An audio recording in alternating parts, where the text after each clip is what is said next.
you can see gold really took off with a fever. And so now we are definitely in uncharted territory.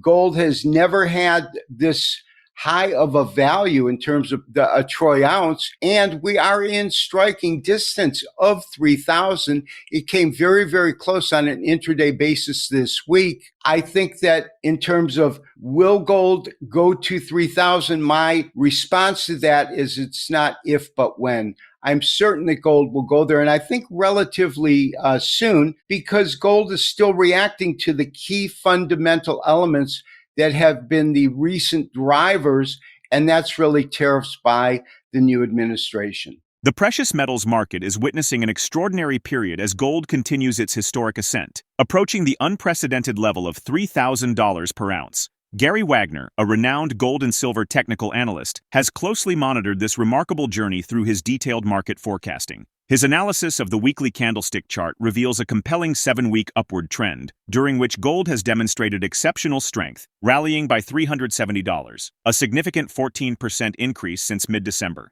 2024 has proven particularly notable for the yellow metal, with multiple record-breaking moments punctuating its impressive bull run. The momentum began building in early March when gold first surged to $2,160 per ounce, marking a 12% increase from the previous December. This was just the beginning of a series of new highs, as the precious metal continued to set records in April, May, and August, eventually reaching above $2,600 per ounce by September 16th. This remarkable performance has resulted in a stunning 25% appreciation since the year's beginning. The market is showing strong resilience as gold prices recover from daily lows, setting their sights on the crucial $2,900 mark. This upward movement is particularly noteworthy as it occurs against a stronger US dollar and rising yields across various maturity periods. Wagner expresses confidence that gold will soon surpass the $3,000 level, citing fundamental drivers, including tariffs from the new administration. Looking ahead, leading global banking institutions share an optimistic outlook for gold throughout 2025. Their forecasts suggest that prices will maintain their elevated levels, with the potential to reach the symbolic $3,000 threshold.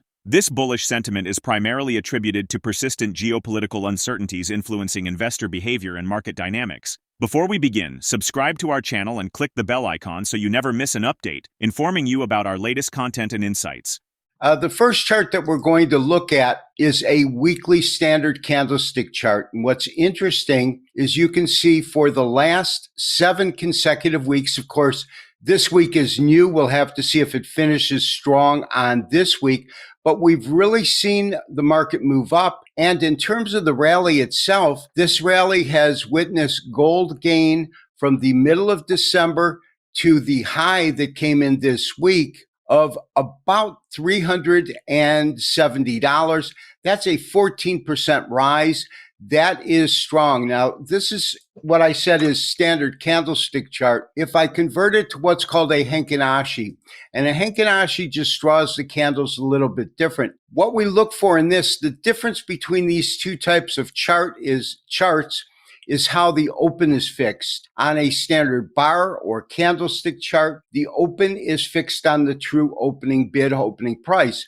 On this type of chart, the open is fixed from the midpoint of the prior candle. So on a weekly chart, this open represents the midpoint of the previous week. What that does is really smooth this out so that you don't get the scenario where you see red and green candles, but you'll get solid green or solid red. And so we'll go ahead and convert it back into a standard candlestick chart. And what's interesting is that right now, what we're witnessing is where these two charts are showing solid green. This has been a strong rally. This is a new leg, and it followed the correction that we saw with gold trading down, just breaking below 2,600 for a brief moment, and then trading sideways, moving back up. Yeah, this is very strong. I've converted our chart back to a daily chart, and this is what you're talking about right here. Now, it came in, and gold made the highest high on record, right around $30 shy of that elusive $3,000, and that's a key benchmark. Any of those big numbers, 1,000, 2,000, 3,000, are going to be key psychological levels The interesting thing is when we look at gold, and I'll compress this chart, ever since we hit the all-time record high back on October the 30th, we traded lower and sideways for a while. But once we broke above that, and that is this key point right around here, you can see gold really took off with a fever. And so now we are definitely in uncharted territory. Gold has never had this high of a value in terms of a troy ounce, and we are in striking distance of 3,000. It came very, very close on an intraday basis this week. I think that in terms of will gold go to 3,000, my response to that is it's not if, but when. I'm certain that gold will go there, and I think relatively soon, because gold is still reacting to the key fundamental elements that have been the recent drivers, and that's really tariffs by the new administration. When we look at the trajectory of gold, the one thing that we can say is that this recent rise, and it depends on how you compress the chart, but if you look at the tact or the angle on this, it's almost a straight 45%. I mean, it's almost parabolic. And so parabolic up always gives the potential for a hard correction, but we haven't seen it. And the reason this time is different from other times where we would typically see a pullback much sooner is that the fundamentals driving this are strong, because we have a new administration, which has created a tremendous amount of uncertainty. We're getting some clarity as he's passed these executive orders and we see what he's focusing on. But the whole idea in terms of what he's doing with tariffs is genuinely troublesome or worrisome, because it could lead to a global trade war. It's certainly going to lead to higher prices. GaryWagner observes that silver has followed a notably different trajectory. While gold has achieved 7 record highs in recent months, silver's movement has been more modest, reaching a peak of around $33. Current market data from FX Street underscores this trend. Silver traded at $31.77 per troy ounce on Wednesday, marking a slight decline of 0.20% from Tuesday's price of $31.84. The divergence between gold and silver prices can be partially attributed to their relative natural abundance. Gold's inherent rarity and consistently strong demand create a fundamental supply-demand imbalance that elevates its value compared to the more plentiful silver. This natural disparity continues to influence their respective market performances. For perspective on silver's potential, Wagner points to its last significant rally between 2011 and 2012, when prices soared to $48 and $50 per ounce. The current market shows silver struggling to break through resistance at $35, despite recently touching $34, remaining well below these historic highs. This ceiling presents a stark contrast to gold's continuous record-breaking pattern. The 2011 and 2012 silver surge was triggered by specific market conditions, notably when Moody's and Standard & Poor's downgraded their outlook on U.S. finances, sending shockwaves through the financial markets. The precious metal demonstrated its potential again in early 2012, when investment demand drove a remarkable 20% price increase in just 10 weeks, outperforming other precious metals, including platinum, palladium, and even gold. Let's get back to the interview.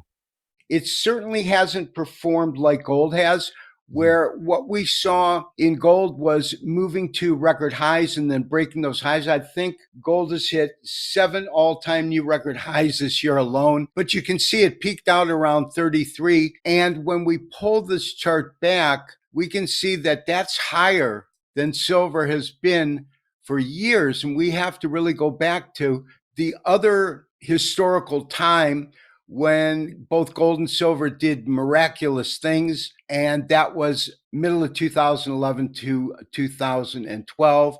And this is when silver topped around $48 to $50. We have not seen it. When we look at this price, the highs that came in, well, as recently as November, that matches these tops that came in between 2012 and 2012. There's hard resistance at 35. It hasn't challenged 40 or 50. So if your question is, am I still bearish on silver? I'm still cautiously bearish. I haven't seen any real moves in silver that have challenged any of the recent highs, although it took out a high of $34. but even that is still below the all-time record high of $50.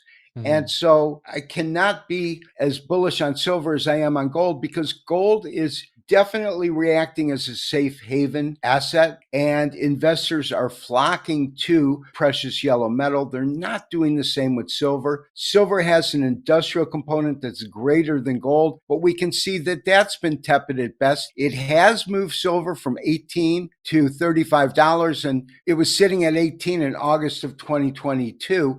So that's almost a doubling of price, and that's a substantial move, but still below any of the key all-time record highs that we saw a few decades ago. We know that that demand continues to grow, and we know that that's going to add to the scarcity of the metal that people are already talking about, because gold has been so hot, because we've seen it move up substantially. I mean, just since the middle of December, we've seen a 14% gain in the price of gold.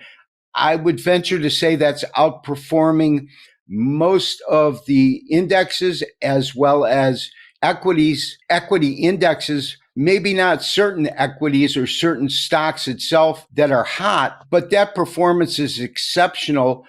14% over a period of under 2 months is really shows you that it's on fire. Yeah. We saw gold prices dip in response to testimony by Chairman Powell, but traders quickly stepped in. They bought the dip. They're hungry to get involved in gold, to be active in this market.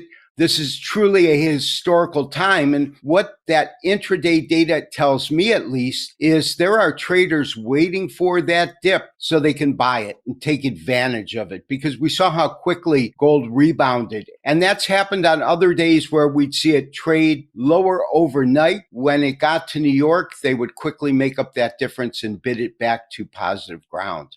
Gold has outperformed other metals, hit record highs, and attracted strong investor demand as a safe haven asset. Prices have risen due to limited supply and economic factors. Despite notable gains, silver remains below its past highs, facing resistance at key levels. Its industrial demand and price growth show potential but still lags behind gold. What do you think? Will gold continue to break new records, or is silver ready to catch up? Let us know your thoughts in the comments below. If you find this video helpful, don't forget to like, share, and subscribe for more insights on gold, silver, and the precious metals market. Thanks for tuning in.